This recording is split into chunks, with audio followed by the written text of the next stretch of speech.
Payton, head coach of the New Orleans Saints. What's with this Saints Happy Cast? This has to be the worst Saints podcast in the world.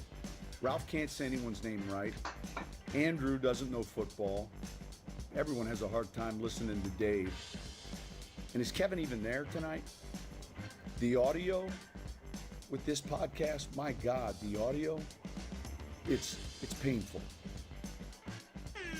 All right, everybody, welcome to another edition of Saints Happy Hour podcast. The Saints are 4-2.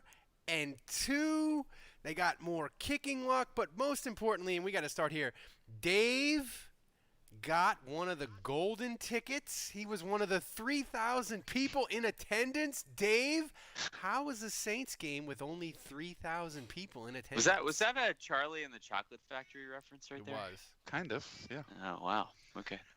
It was good. I wrote some notes because I knew I was going to forget some of the things I wanted to say, but it was a totally unique experience that I don't think, even when the dark days of losing come back to haunt the Saints, there probably will still be more than 3,000 fans in the stadium. So God, I don't know if anybody's ever going to have an opportunity like this again. Because next time they're hoping to up it to at least 5,000, if not more. But it was very intimate. And honestly, like I texted you guys, it felt like I owned this team and that they were there strictly for my sole enjoyment, and they were playing a game just for me and just a handful of some friends that I invited to watch play a football game. But it was super cool. So I mean, we drove up. I had to do family photos before the game. I pulled up to the Superdome at like 11:30, and I parked. And I'm not even joking. I parked on Poydras Street, one block over from the Superdome. Oh okay, God, that never happens. That would never happen. Wow. That is a dream. Wow. On Poydras Street, just free. Wow. Street walking. I literally got out of my car and just walked up the main, right up to Champion Square there. You got to show up for a noon kickoff. You got to show up at like 4 a.m. Yeah. You gotta on a regular game. So it was at that point I was like, okay, this really is going to be really weird. But so they had, they had the food vendors. They didn't have all of the temporary food vendors that they have. Like they didn't have the full wine and liquor bars. They didn't have the jambalaya people, which is like my favorite food to get. They only had the built-in ones, and then the beer stands, and no Dippin' Dots, nothing like that. Oh, no Dippin' Dots. So that's a bummer. Man, but if you laugh, but if you brought children to the game, my God, no Dippin' Dots would be a devastating blow. Totally. Yeah, Dippin' Dots is a critical stop. But I mean, but it's cool because there's nobody there, so you just whatever you want whenever you want, you just get up and you go get it. You don't have to worry about the line. I was gonna say the line to the bathroom must have been awesome. Well, there is no line. So it's like even at halftime, it's not like normal where it's like there's 3 minutes to go in halftime. You're like, shit, I'm going to go now. I'm going to beat the crowd before halftime gets here. None of that. You don't have to worry about any of that kind of stuff anymore. And you were asking before the podcast. I mean, everybody was spaced out evenly. There was nobody sitting in the club level. There were people in some of the suites. There was nobody in the terrace. So they had everybody just in the plaza and in the suites. And everybody was very evenly spaced out. There were no large groupings. I didn't notice until about halfway through the game that they actually zip-tied the seats that weren't issued. They actually zip-tied the seats closed. In other words, you couldn't fold them down and open them to sit on them, which I noticed when I went to go try and climb over one of the row in front of me to get to my seat. So you couldn't just go sit in any random seat because they were all zip-tied. Couldn't stretch out and such. I mean, you could stretch out. Like I put my phone on the armrest of the seat in front of me, and you could put your drink all the way over your lap, all that. What about masks? Everybody wearing masks? So everybody was wearing masks, and this is the one thing I definitely wanted to note. I mean, they were pretty. The ushers, there was a woman. You know how they have an usher that sits at the bottom of every section, and they have somebody at the top of every section. At least in my section, she was diligent about constantly, anybody who didn't have it on, you're allowed to take it off if you're actively eating or drinking. And I had a couple of beers, but even while I was drinking, Please, the correct term is dome foam. Dome please. foam. I would take it off and I would put it back on. But I mean, she was very diligent about like getting on everybody whenever they weren't wearing a mask. Did your Was she mask wearing of your a mask goatee herself? confuse her? Totally. And it seemed like there was two guys sitting on the other across the aisle in front of us. Seemed like they had an issue with the mask wearing, and they were kind of getting into it, with the ushers or whatever. But everybody was fine. A lot of the super fans were there. The clown was there, and I saw Game Time Saint, who sits in front of me. Soldier Saint was there. Whistle The guy Monster? with the sign was always there. The guy who always has the signs, he was there. I saw Whistle Monster. I didn't see him. I'm sure he probably was there, but I didn't see him. I think Romeo said that he's not coming to the games because of COVID. Yeah. I think. Yeah.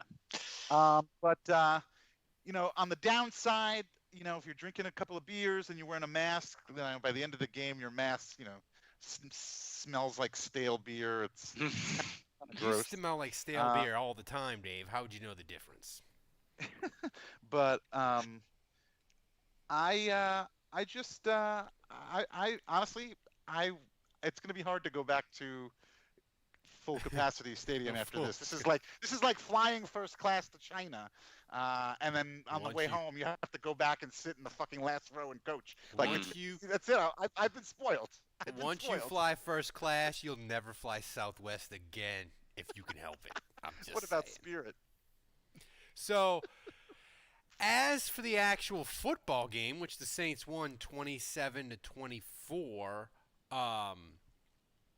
Andrew, it was really a coin flip game, but the Saints had a little, I don't know what the word for it is, but they've had it 2 out of the last 3 weeks. They had coronavirus chaos, right? And Sean Payton talked about it.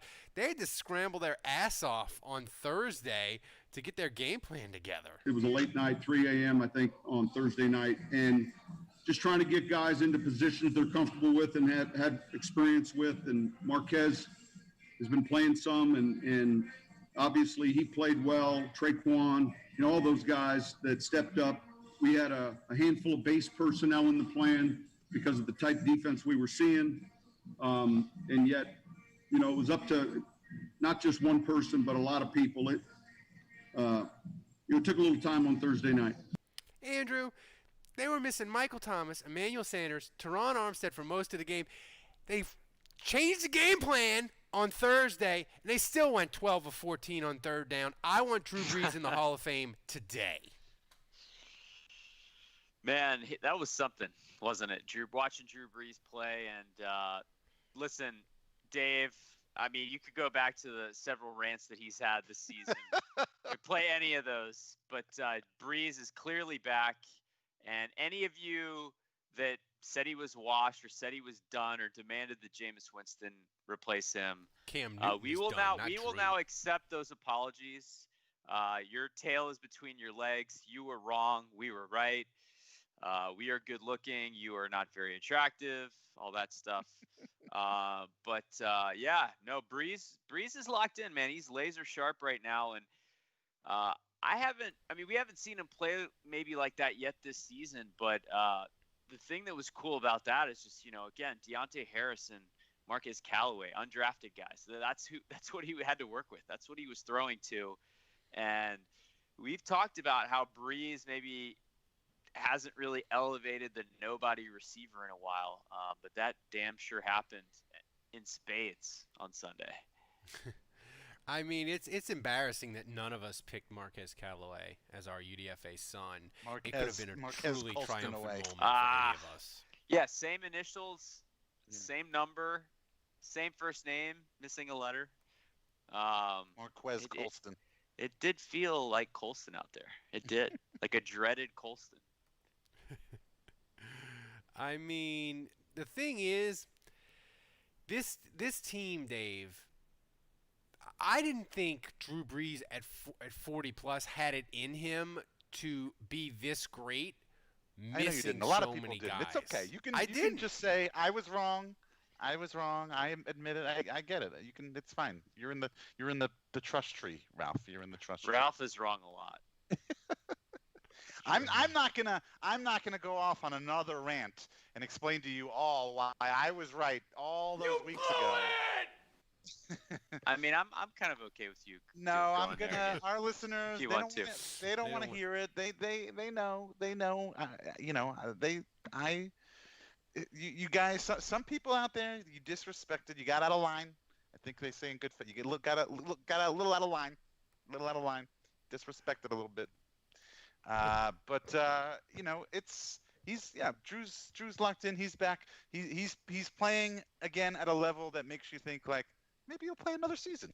Maybe he'll play another season again after this. I mean, maybe he's still got a little something left in the tank. Well, he's got that NBC gig lined up. Drew but practiced with this core for 6 weeks. You know, Matt. This is Matt Ulrich, I think.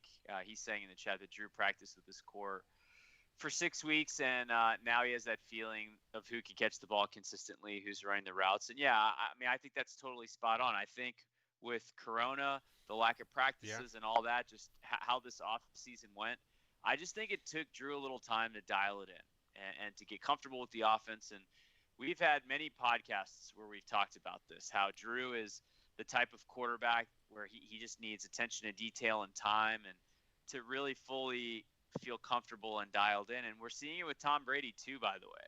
I think with those kind of quarterbacks, they're not your Mahomes that can just throw it all over the yard. Well, it takes time for them to get it dialed in.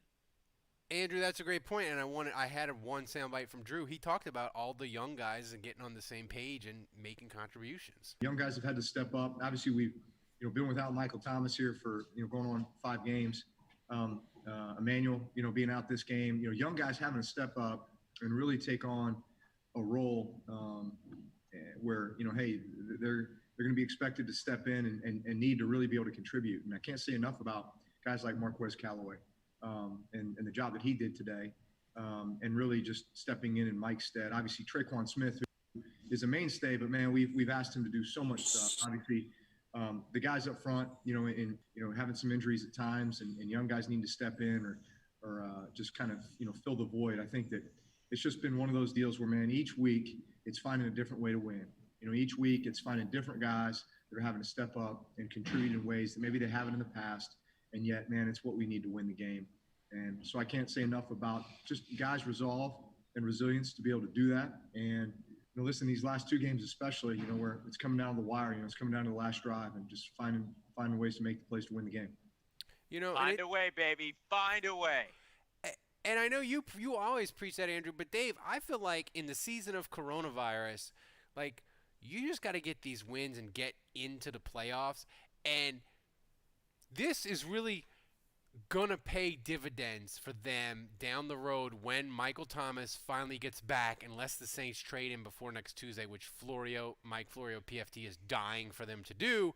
But I really think this offense, I know Carolina is terrible on defense, but I still see the great potential that people smarter than me, like Andrew and Zach Strief, have said in the offseason it can be possibly the best offense in Saints history. Zach Strief said that, not Andrew. But I like yesterday, I saw it. I was like, God, this thing Michael Thomas gets back. This thing can be freaking amazing. Okay.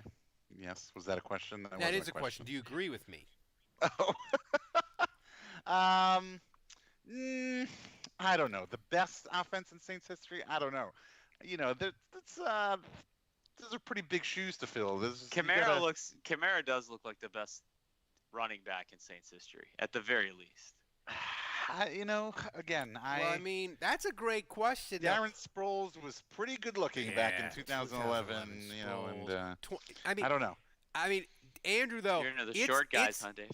The short list of Saints' great running back seasons are Sproles 2011, Dalton Hilliard 1989, Reuben Mays, Rodgers. 1986, and George Rogers, 1981. Like, that's the short list of awesome Saints. You didn't even put season. Deuce McAllister on there. What the hell is wrong with you? Yeah, that's true. But, like, I mean, I guess Deuce list Deuce any 2003. of the seasons. Yeah, Yeah. Deuce 2003. Sorry, forgot. Yeah, I'm sorry. But no, Kamara. Well, people are talking about offensive player of the year with Kamara, and that's I don't know.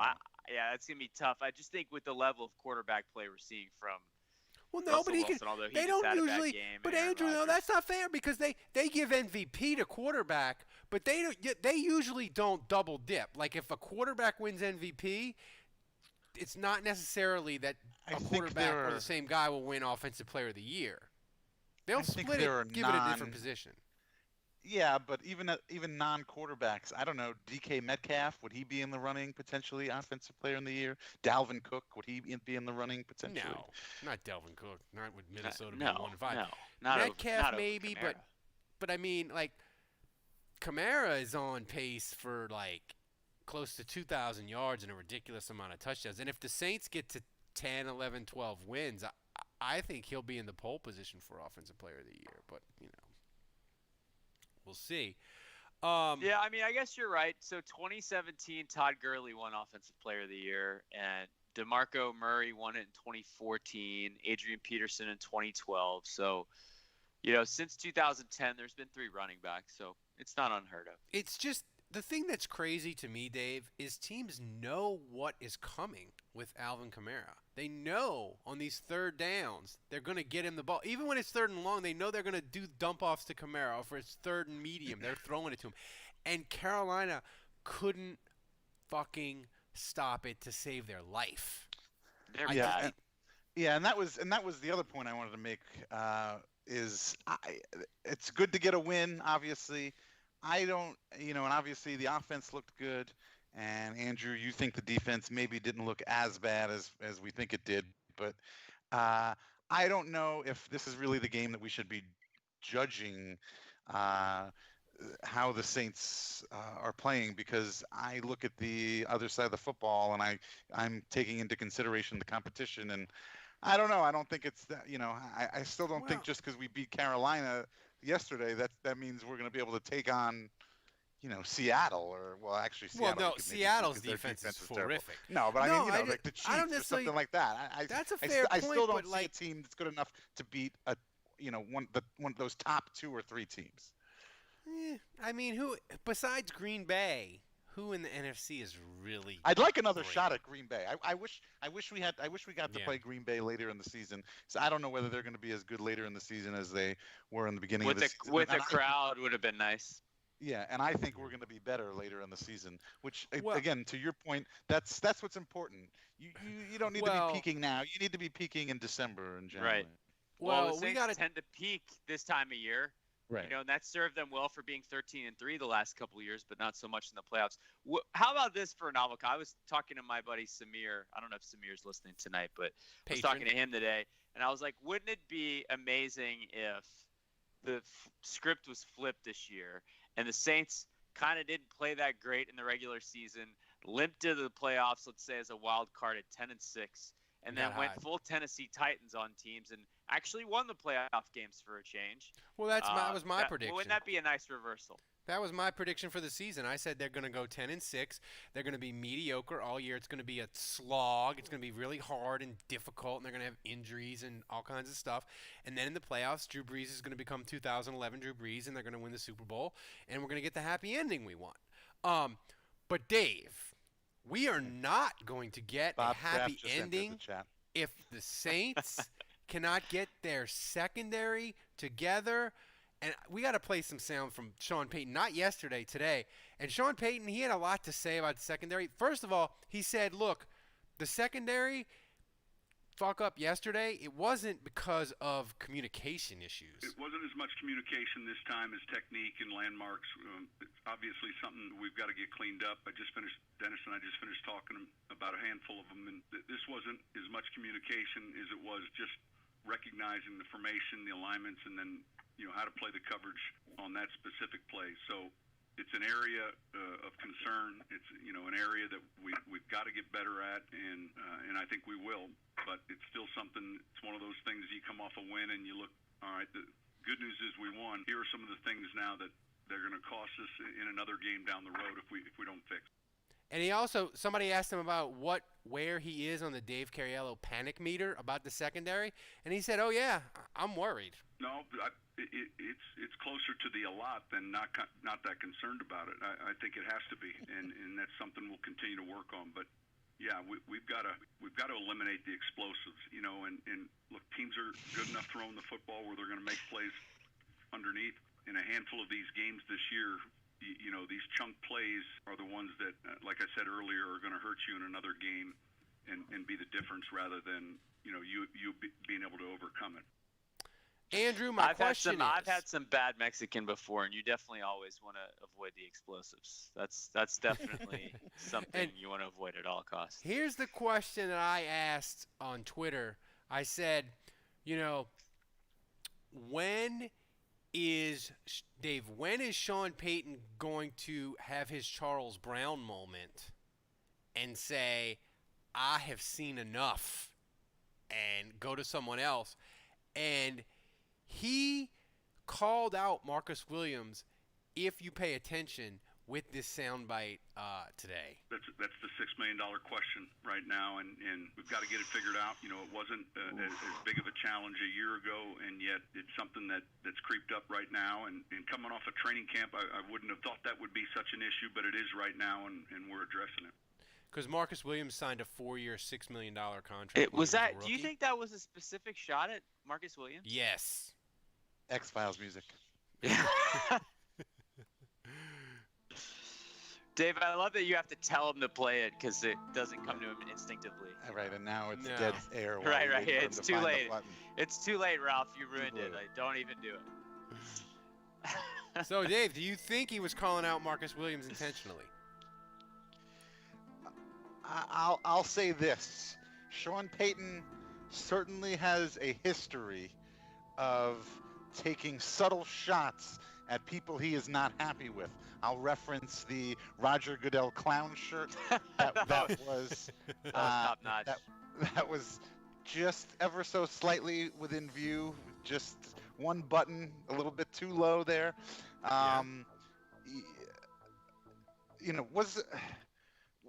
Wasn't there like a game? Was it the $6 Million Man, or was that what it is? Was there a show? There was a show, The $6 Million Man. There was maybe he just kind of had that in the back, and maybe he had that in the back of his mind. I don't know. I don't know that was a shot at Marcus Williams. I feel like it was. I mean, that's oddly specific, especially when that was like his rookie deal. Like he signed that deal like 4 years ago, 3.5 years ago, right? We're gonna go with it. Though. We're gonna go with it. The headline for this podcast is gonna be Sean Payton hates Marcus Williams. Took a shot up. No, but what's frustrating is, and I think the question that was asked before one of those questions before one of those answers in the soundbite was, is it frustrating that you're seeing these mistakes from your secondary, and all these guys have been here for years already. These are not new players. They are not new to the system. Malcolm Jenkins, Marcus Williams. Our secondary has been together. They're experienced guys, and this isn't something that we've seen really from them that much in the past few years. And all we've heard all training camp was how they were kicking ass. Right. And now for some reason, they're having all of these communication issues and all these breakdowns and coverage breakdowns. And so what the fuck is going on? Where is this coming from? It's like getting the shanks when you play golf. It's like, you could be the best player in the world, but all of a sudden, I don't know, for some reason, you have some mental thing in your head, and all of a sudden you're shanking the ball all over the place, and you're not nearly as good as you were. And it's like, it's just the most bizarre thing in the world. I don't understand it. I was a good question by whoever asked that. When is Marcus, how much more leash does Marcus Williams have, Andrew? Probably not much. It seems pretty obvious he's not happy about it. He's obviously aware it's a problem, and it's like, you can't continue to do this. We're going to lose. The reason we could have and should have and would have Well, that was like a unintentional Jim Moore right there. I didn't even mean to do that. But the Saints, this game would have been. God, I hate to hear that. I hate to hear that. This game would have been more of a blowout. This would have been a more lopsided game if you eliminate that play and you took out Drew Brees' fumble. And obviously you can't change anything, but that's a touchdown. That's 7 points right there on that stupid play. Well, no, but yeah, no. The point in the game where that happened, I just want to point out, it was 14-3 Saints, and Sheldon Rankins had just made a great play, blew up the running back. It was 14-3 Saints and 2nd and 14 when Teddy Bridgewater hit that big play.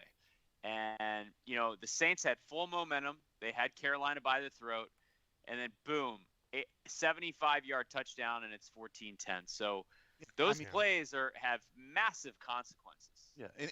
In addition to obviously the score change, they are momentum changers. They either kill momentum if you've got it, or they destroy. And if you never had momentum, then it just totally kills you. And you got to think at 14-3, if they get a stop there, because at 2nd and 14, you're ahead down in distance. You got a good chance to get off the field. And if they get a stop there and the Saints get the ball back up 14-3, it may very well have been a blowout. Yeah, because then you can worried, get it to 17-3, 21-3, and then you can come after Teddy, and he's kind of forced to press a little bit, maybe. This has been an issue since week 1, since week 2. And but the first few weeks, everybody was just complaining about Drew and worried about Drew. Well, guess what? Drew took care of himself and fixed himself, and now we're stuck here with the same fucking defensive problems, and that needs to get fixed. It absolutely needs to. Well, I just want to get to one thing when Ralph touched on earlier, which is that I didn't think the defense was quite as bad as we fear. And first of all, I just want to say Teddy Bridgewater was pretty freaking awesome in that game. I mean, he got the ball out quickly. I'm watching Nick Foles just stink it the fuck up on Monday night, and for the Bears to choose him over Teddy Bridgewater, Ryan Pace shouldn't be like hung or murdered, but he should be dragged through the streets of Chicago because it's shameful. But continue, Andrew. Yeah, I mean, Chicago's defense, the Rams are cutting them up pretty good. So maybe there will be some points to score there. But, I think with the defense, first of all, the encouraging thing to me is that I thought Lattimore and Janoris Jenkins both played well. Those are your starting corners, and they're coming back both from injury. And so for them to come back, and they were tested a couple times by Bridgewater without much success, and so he kind of stayed away from them after that. Unfortunately, so this wasn't one of those games where I would say colossal failure as a whole. I actually thought the pass rush was okay. It wasn't so much – I mean, he was getting the ball out quickly, so it was hard to pressure him. My main complaint with the pass rush was just they weren't finishing those plays. Like they were close many times to sacking him and couldn't quite bring him down, couldn't quite tackle him. He was a little elusive. So that was frustrating. But I have a question about that. Yeah, but I would just say that the play of Lattimore and Janoris Jenkins was encouraging. To me, it really just boils down to Marcus Williams makes the one big mistake that really hurts them. And besides that, this was kind of like Malcolm Jenkins against the Raiders and Darren Waller. It was fine, Chauncey Gardner-Johnson, wherever he is on the field, and pick on him mercilessly and relentlessly, and that was it. So, I mean, you can really pick one guy that was kind of the mismatch that continued to hurt you in that game. I have a question about the pass rush. Go ahead. And maybe it's just me. I don't know. Or maybe I saw things differently actually being in the stadium. Are you going to say that they were taking it easy on Teddy? I thought there were a handful of plays where it looked like they eased up a little bit on Teddy. Because they like him? I am not fucking kidding. There was that one play in fucking particular. Stupid. Wake I up. don't remember. I guess maybe it was Davenport. I don't remember who it was, but I feel like he just slowed up. He got close to Teddy, and he just kind of slowed up, and he didn't finish the tackle. And you mentioned it. You said, they got close to him. They weren't finishing tackles, that kind of stuff. You could play the X-Files Teddy music. is so adorable and lovable. They just couldn't bring themselves to hurt him. Am I not? I guess I'm the only one who. Did you see Sheldon Rankins blow him up on that pass he got off? Did you see that? Yeah. He got hit pretty good by Sheldon Rankins. Well, good. Well, Sheldon Rankins and his. And then you obviously Davenport had the sack. Yeah, I know, but I don't know.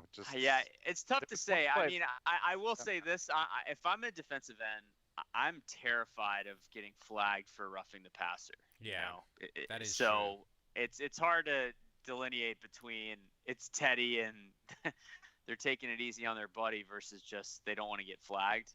I think it has a lot more to do with the fact that the ball was out in 2 seconds every time.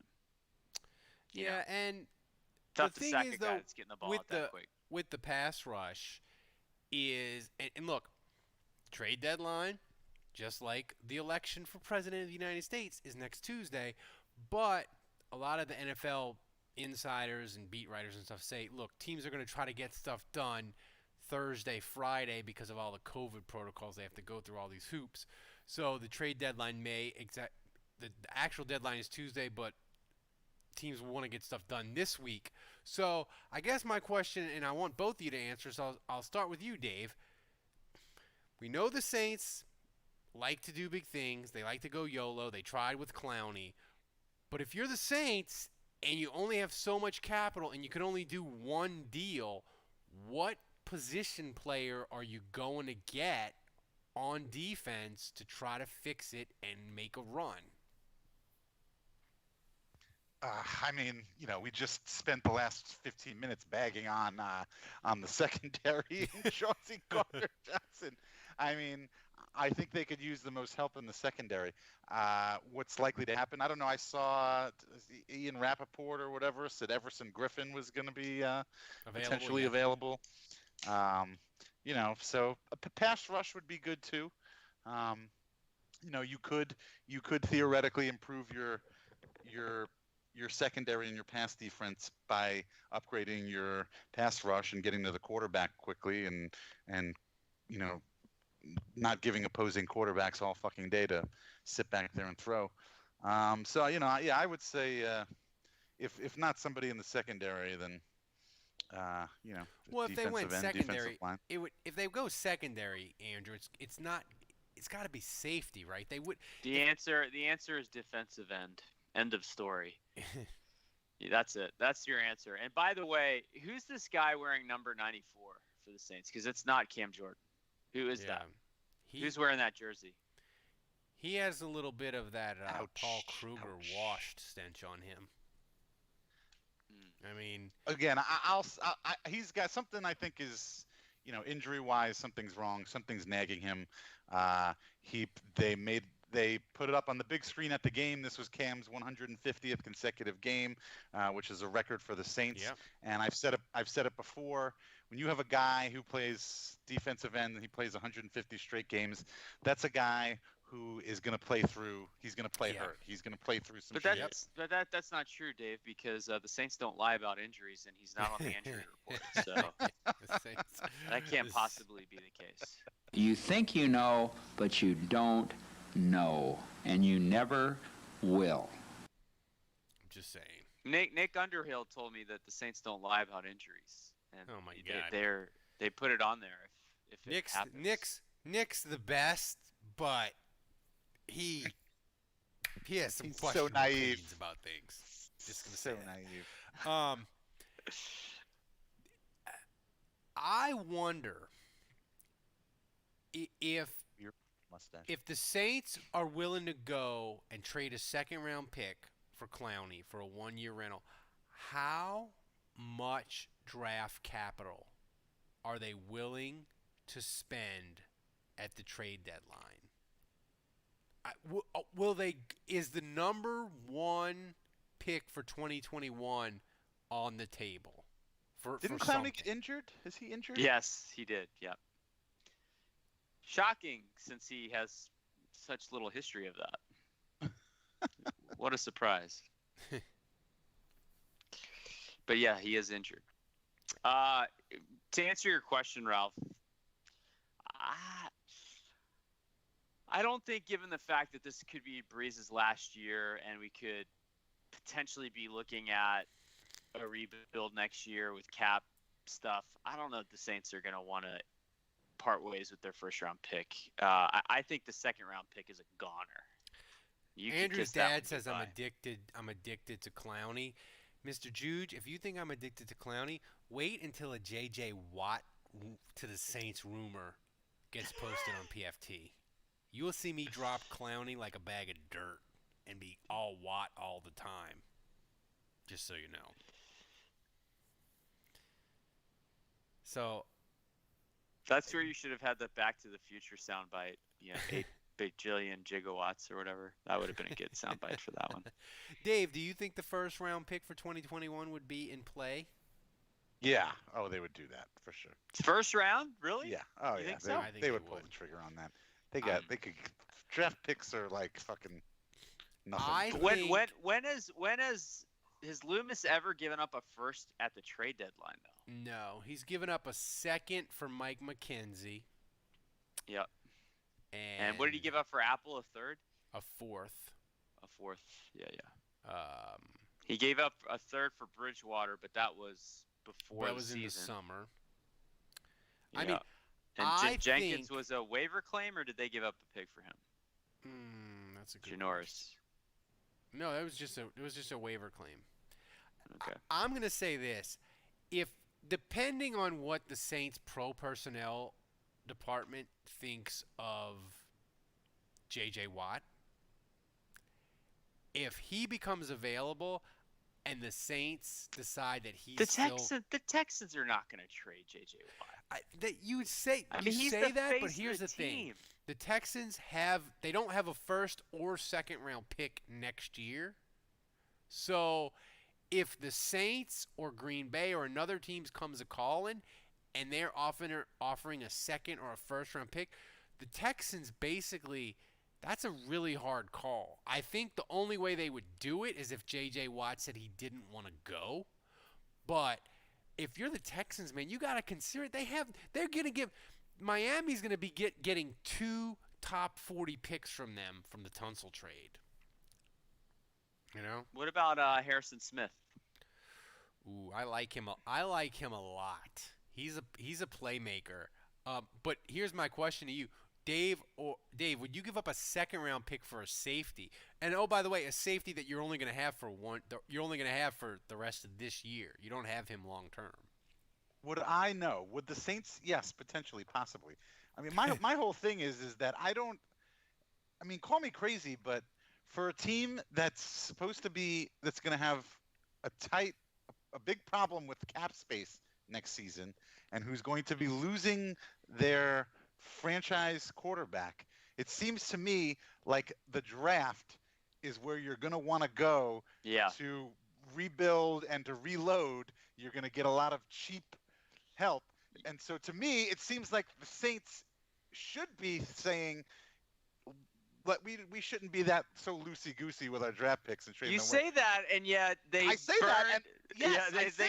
a pick to get Bond, and they burned a pick to get Tommy Stevens. Correct. A rational mind would think the way that I'm thinking and would say they probably would be really wise to stockpile draft picks. At least, for at least 1 year, can you please give Kevin what he wants and trade down as much as possible and get I'm not even convinced Sean Payton liked Tommy Stevens that much. I think he burned the pick just to stick it to Joe Brady.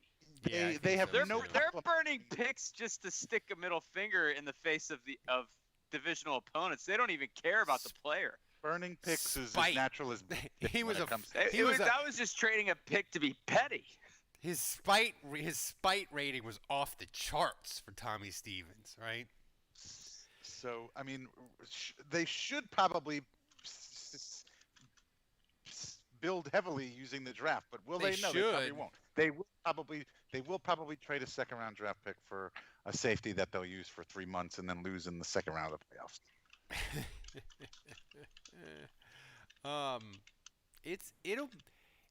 It'll be interesting. the thing is, for me, I'm so deliriously excited about this trade deadline because it's the same day as the election. It's going to get wild.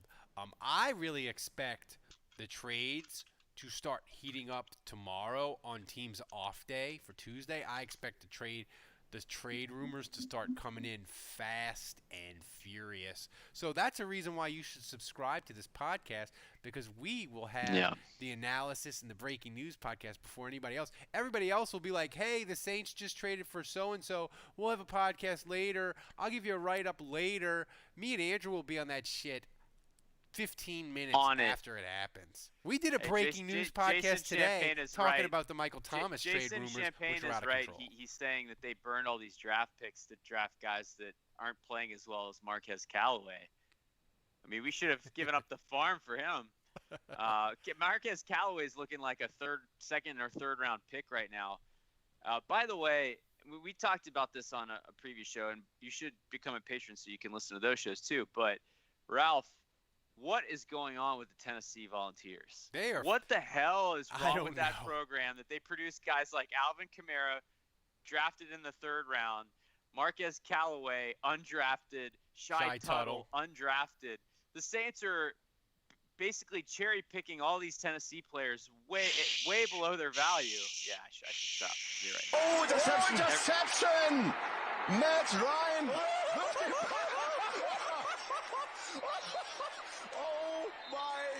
Wie eine Puppe gibt ihn Stiffer und fliegt auf den Boden. Hör doch mal auf. Any excuse to play that. But Tennessee is just a dumpster fire of a program. They haven't been relevant in 20 years. Yeah. Well, we love their players, though. When I was a kid, I used to love their uniform. They have the orange tee. It was very nice.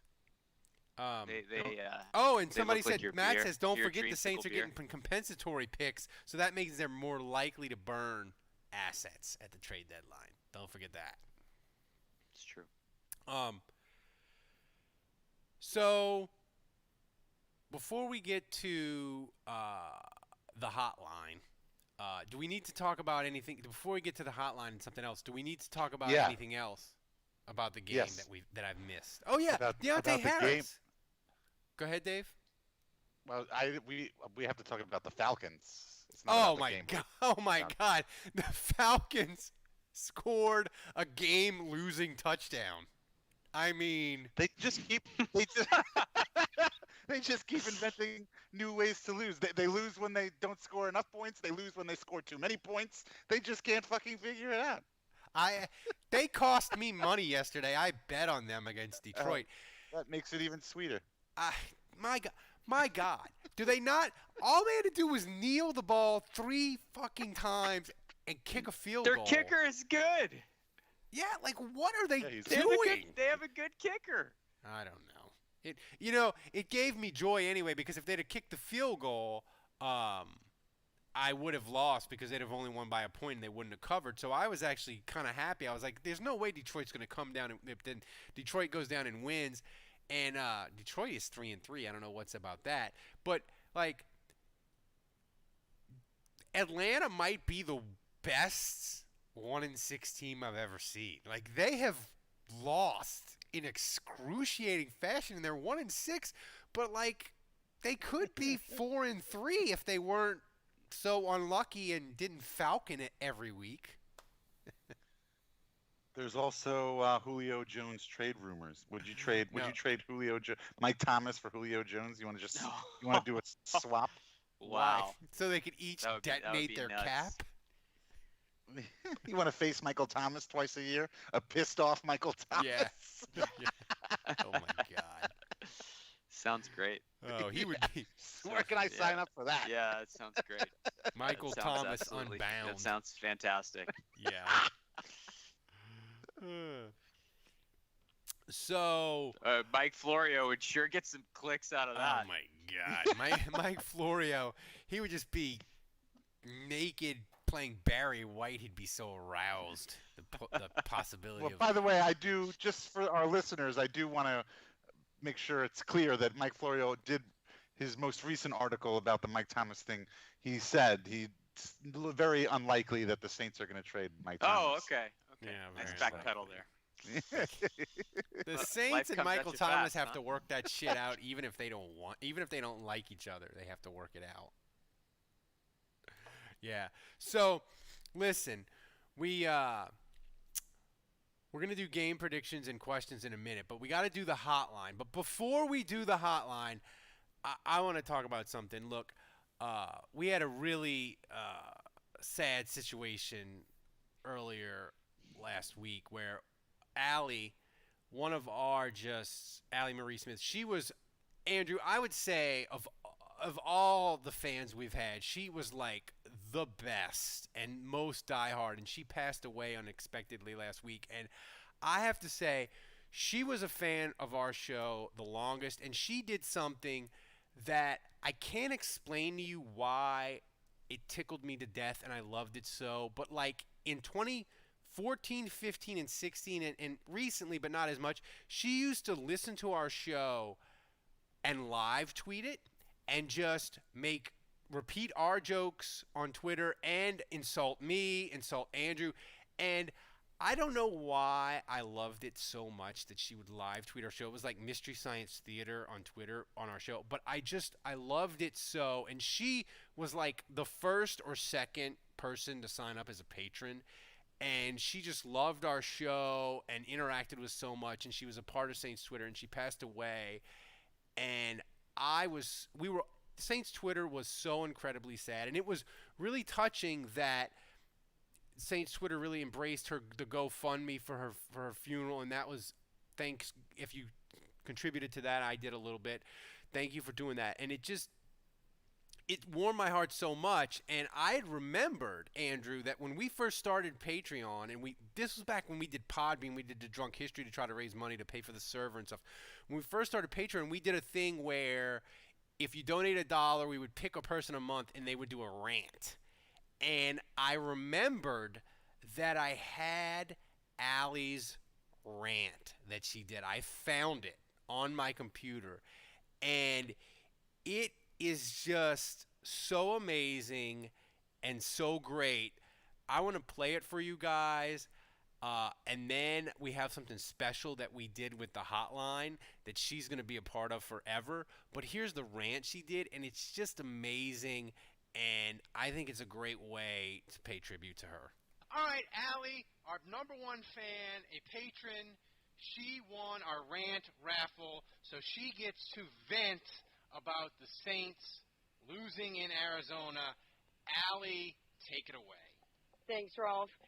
One thing, I just want to conduct a search party for Sean Payton's balls because his ambush and flea flicker and challenge flag reigning days are over, and he's now the guy who bent over for Goodell and doesn't trust his future Hall of Fame quarterback to get 8 yards with the game on the line. It is sad. Also, I am 2 drop passes away from trading in my Colson jersey for a Snead jersey and a bottle of scotch. Another thing, had you told me on Saturday night that the defense would get as many turnovers as the offense scored touchdowns, I'd have had you committed. And also that they would make more stops than the offense scored points. This is crazy. We're in a parallel universe. But I can say that one thing I took away that was wonderful about this game is that Damian Swan is a rookie god, and he should be heralded as such.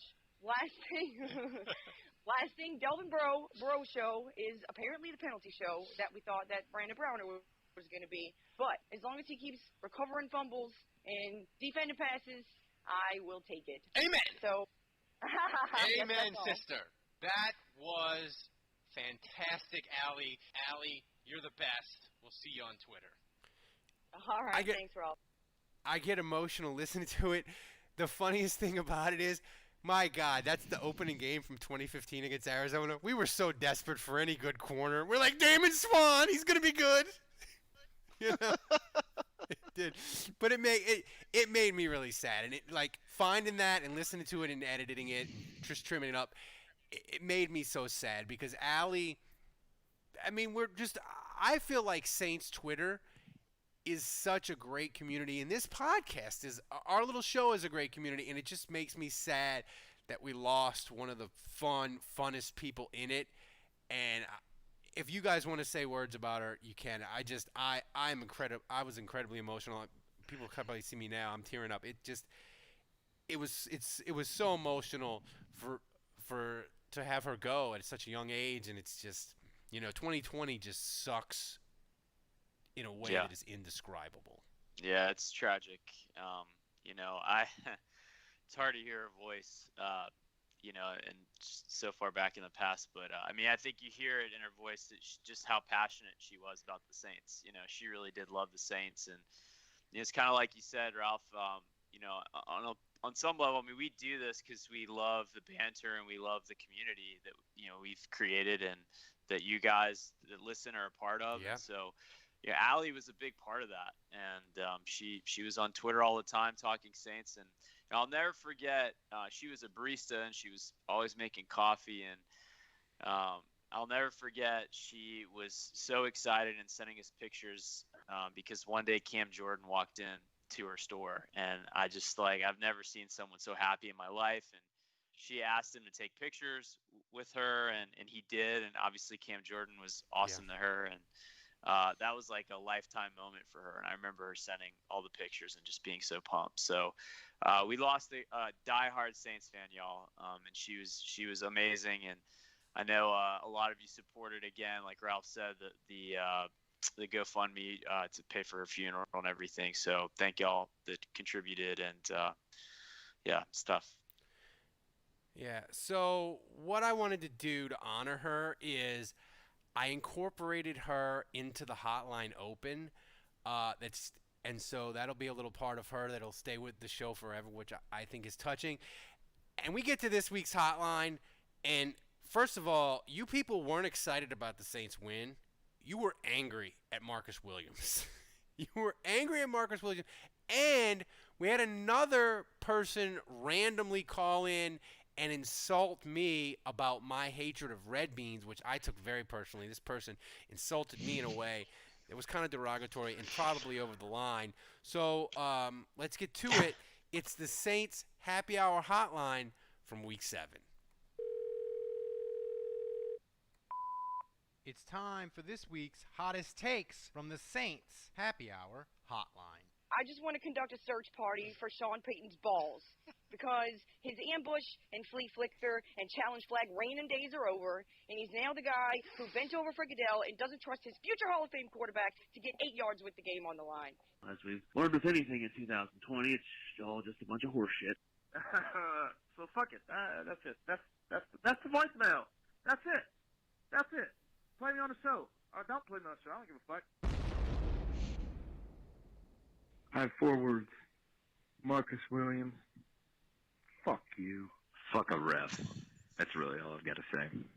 Fuck you, Marcus Williams. Fucking bitch. I'm listening to Tuesday's Daily Show, and Andrew and Ralph are talking about Popeyes, and Ralph says he doesn't like Popeyes red beans and rice. My God, Ralph, I think your taste buds are as dead as your arm.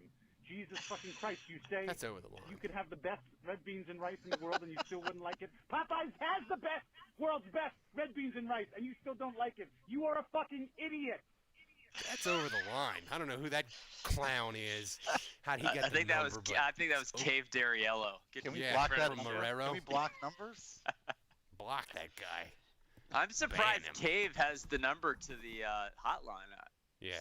Dave, give the number. Like something that he would be into. Dave, give the number out for the hotline. It's behind you. I can't see it. Give it out. Hopefully, whoever left that voicemail, hopefully they had kinder words to slay the Carolina Panthers kicker. The number for our hotline is 210-595-0818. Give us a call whenever you want. Put the number in your phone as a contact. Call us. Insulting us is encouraged and preferred. Yeah, totally. Call us whenever you want. Tuesday night, Sunday morning, Sunday after the game, post-game, pre-game, halftime. Tell us why we're the worst. Tell us how terrible our takes are. Remind us of mistakes we've made. Send nudes. Also, send nudes. All right. Can we get text messages to the hotline? You mean sexts. All right, we got a ton of questions in the Discord channel, and by the way, if you are a patron, get in the Discord channel. It's amazing on game days and all during the week during Saints season. And if you're not a patron, sign up and you get access to the private Discord channel. Here's a question from Jason. Would the Saints actually be better off replacing Marcus Williams with Taysom? Dave? Wait, what? Would the Saints be better off replacing Marcus Williams with Taysom? Yeah. Didn't we have this question like 3 weeks ago? We wanted to replace somebody else with Taysom. Well, Taysom can't be any worse in the secondary than he is at quarterback right now, right? Basically, it's just like Taysom's like a rover, and whenever the Saints have a problem with a certain position, he's like just put Spackle. Taysom out there. Can we talk about how terrible Taysom is right now? He's not. He looks lost, not, dude. I think the vertigo rumor was true. He's no fun anymore. Breaking news siren. Taysom Hill still has vertigo. Can we trade Taysom for like a safety? Oh my God! Shut your mouth. Can we do that? Trade Can we Taysom? do that? How about instead of Taysom playing safety, can we trade him for a safety that plays safety? Could Tommy Stevens seriously be any worse than Taysom Hill right now? No, Taysom Hill is just. I don't know. I think the fumbles have him shook. Did you see that pass to Josh Hill? Yeah. As Traquan Smith runs down the sidelines completely unguarded. Ugh. God, man. Is it too early to buy a Callaway jersey, Andrew? Well, I think if you already own a Colston jersey, you just wear that. Same dude. But no. Bring it to Campus Connection. We'll change. I'm gonna tell you what, man. I don't think this is a flash in the pan. I think this guy has a future. I really do. And I don't think this is a Keith Kirkwood or a Brandon Coleman kind of thing. And you can grab this soundbite right now. I'm going to say it. Callaway's going to have a nice career for the Saints, and you can make fun of me later if he turns out to be a Coleman or a Keith Kirkwood, or it's kind of like a flash in the pan, has a couple good games. I don't know. Kirkwood never had a game like Callaway had. And, he's not. I mean, Willie Snead was great, but I think he's already better than Kirkwood. Although Kirkwood had that big catch in the playoff game. Yeah, he did. I mean, what does this mean for Traquan? Like, I feel like Traquan should this game should have been the game that Traquan had 8 catches for 90-something yards. Well, you know what? He might have if Taysom Hill would throw it to him when he was wide freaking open down the sideline.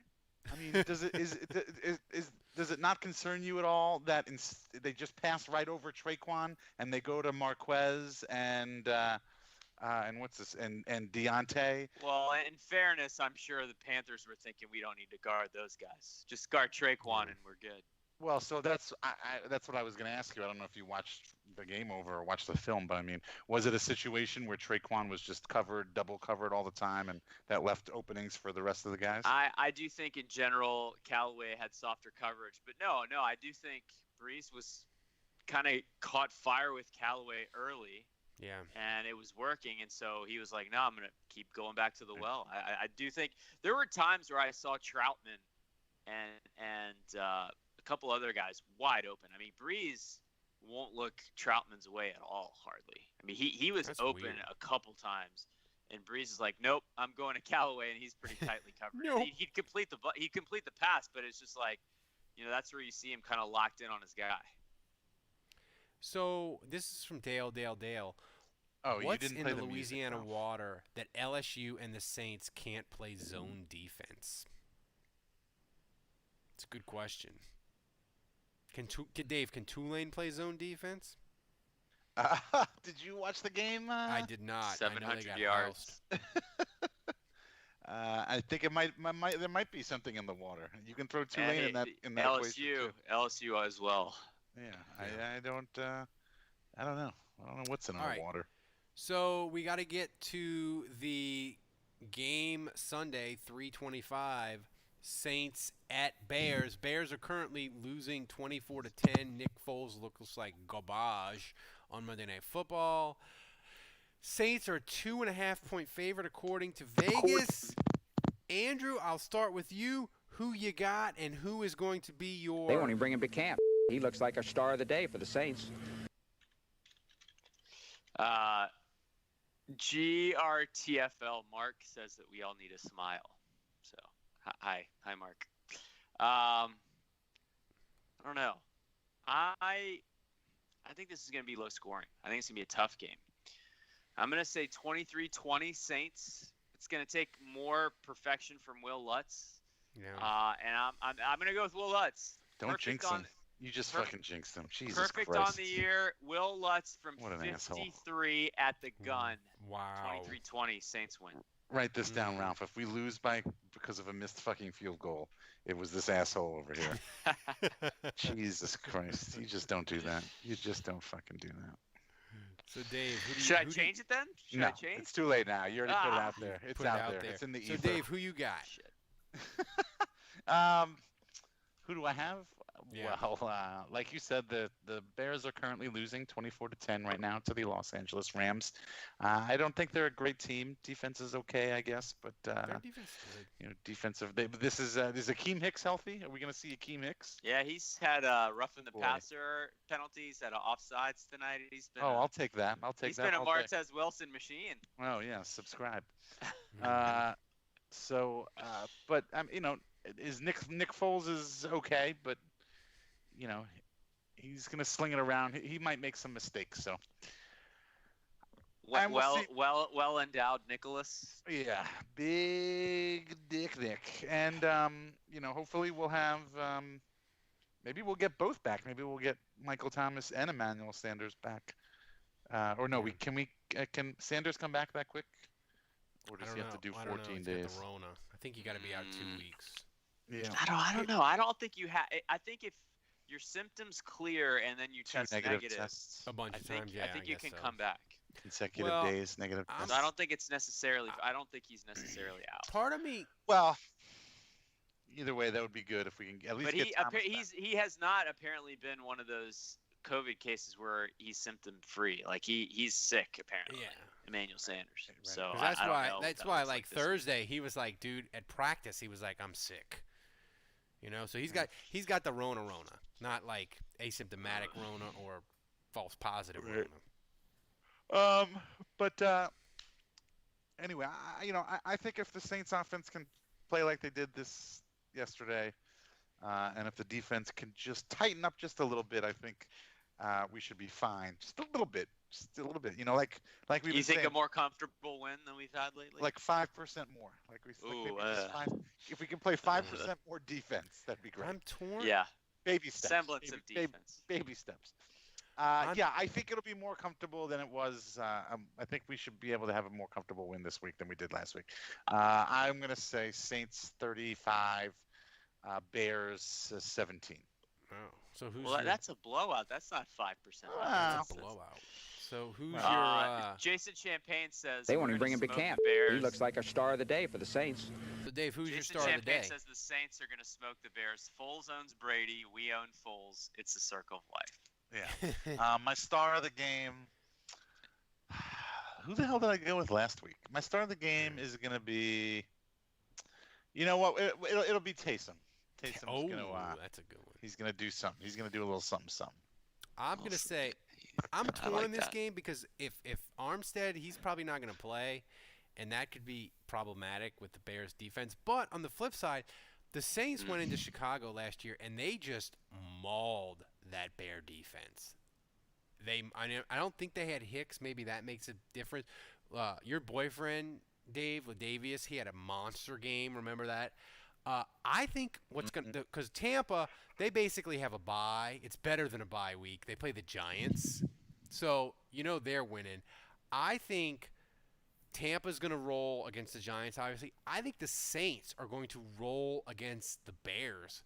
And it's going to set up the Saints-Bucks on Sunday night for the monster game in the NFC South.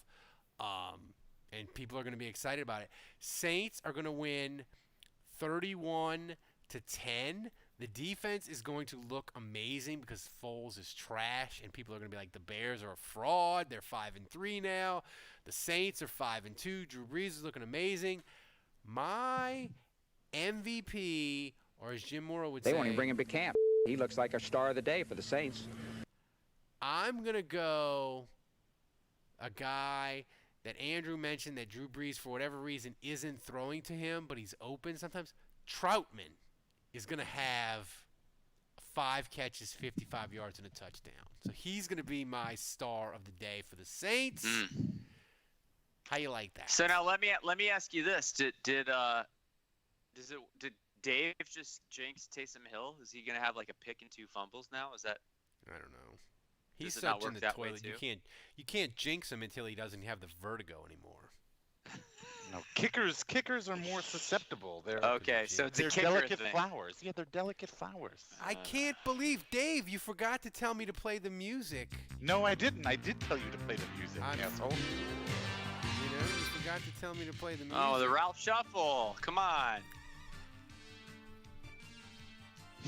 And I got to say, I did tell you. shame You on just me. weren't listening. I had a chance to slam Eric Paulson to the deck today, and I whiffed. What? He messed up on the teleprompter. Instead of telling me, he started to read something wrong, and he's like, "Oh, that's not for you, that's for me." And I said, I could have said, "Having trouble reading again, Eric," and I blew it.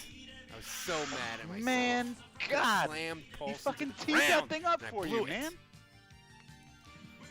It's depressing. But It's like fucking throwing a beach ball to Mark McGuire. it was. I was so. I think that WWL didn't post a video because if you'd have saw it, that'd have been right off the top before you even talked about going to the Saints game. You'd have just ripped me to shreds. But anyway, guys, thanks for joining us again. Become a patron. Oh, final question before we get out of here, and I want Andrew, Dave, you both answer. Yes or no? The Saints do something very big before the trade deadline. Andrew, you first. Yep, I think they're going to add a defensive end, pass rusher. Look at maybe Everson Griffin, maybe Ryan Kerrigan, one of those guys. I think they will get themselves a pass rusher. That's my prediction. Dave? Yes, I think they're going to go after another long snapper. Yeah. Seems reasonable. Yeah. It's the missing piece to this puzzle. I want them to trade for J.J. Watt and just take over fucking ESPN on Election Day or sooner. That's what I want. That's what I deserve in this shitty year of 2020. So, guys, thanks for everybody for joining us in the chat room. We had a great crowd tonight. We appreciate you. Allie, you're going to be with us forever in the hotline. All right, guys, P, thanks we for love you, joining us. Allie.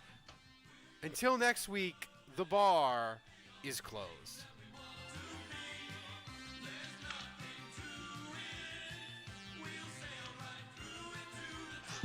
That was a good